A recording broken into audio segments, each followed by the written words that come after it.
Good morning, students. Today I'm going to go ahead and finish chapter 22 of Red Kayak by Priscilla Cummings. Thankfully, Priscilla has agreed to allow us to read these while we're quarantined at home. Let's see what happens with the rest of this chapter.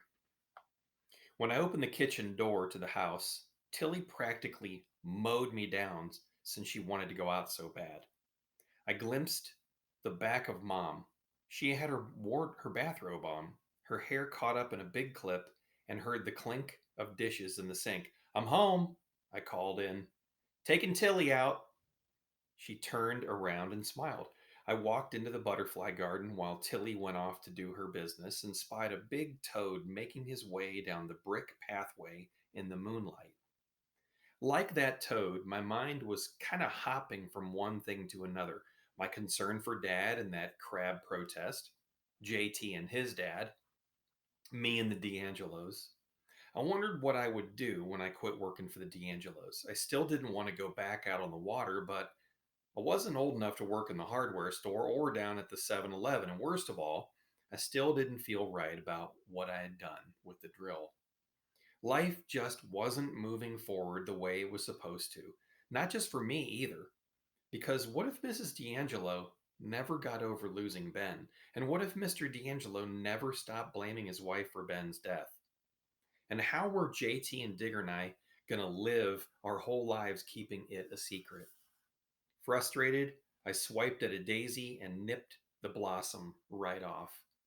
Tilly nudged my leg and I knelt down to hug her around the neck. She gave me a bunch of kisses on the face and I let her. I was thinking that if I had to get hold of myself because I still had a lot of good things in my life. Mom and dad and Tilly, high school and college, my dream of being an architect. Suddenly, a movement in the darkness caught my eye. The toad had hopped up on one of the thick, flat topped rocks that we had set in the garden. "Tilly, look!" She started to lunge, but I had her by the collar. Let him be," I whispered as the toad sat still as a statue on his tiny moonlit stage. The toad's rock belonged to the butterflies, so they could sit in the morning sun and dry the dew off their wings.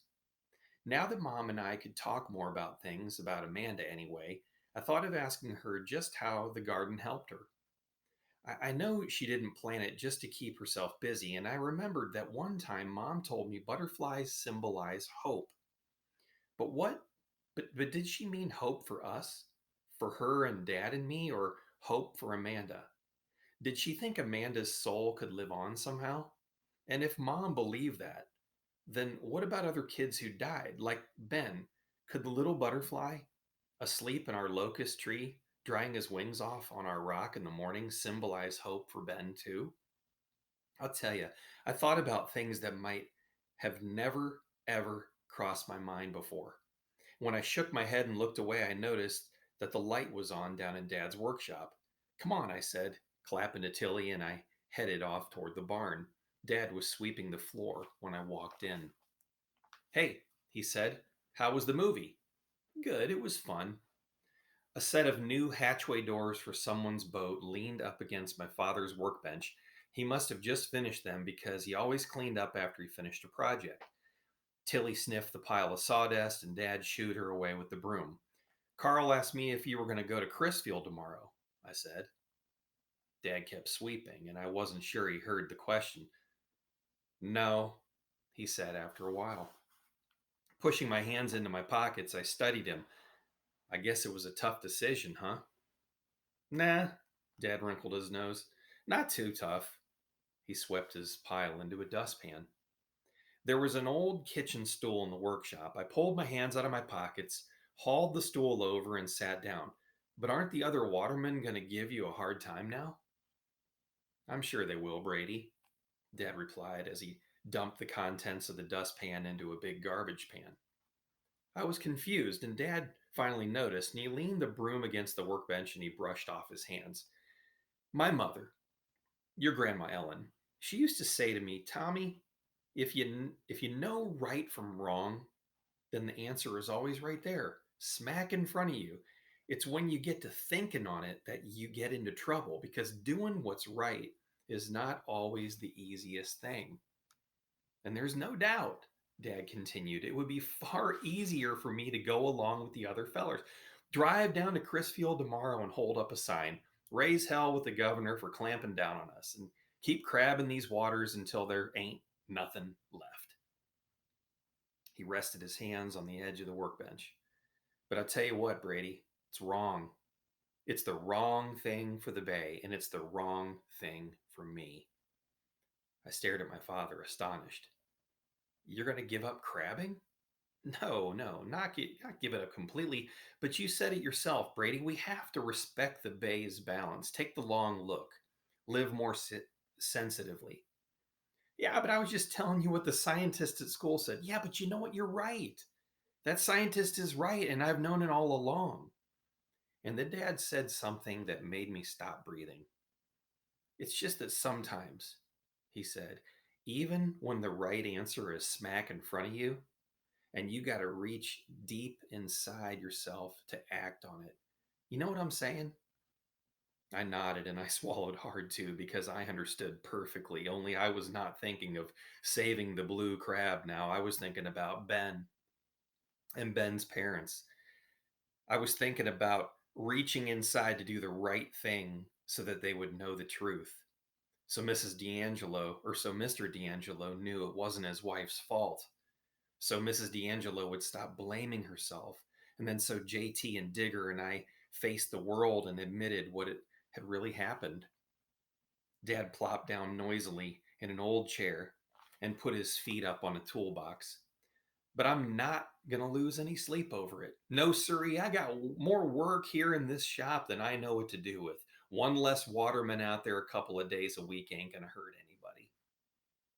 He leaned back, putting his hands behind his head, and I'll tell you what, I won't miss getting up at 4 o'clock in the morning, neither. Dad, I said soberly. I got off the stool and I stood. If I was going to ask you to do something really strange, but I said it was the most important thing in the world to me, would you do it? My father kind of chuckled and said, well, depends on whether it was legal or not, I guess. I had to grin. It's legal. Well, then, yeah, sure. He brought his arms down and sat up.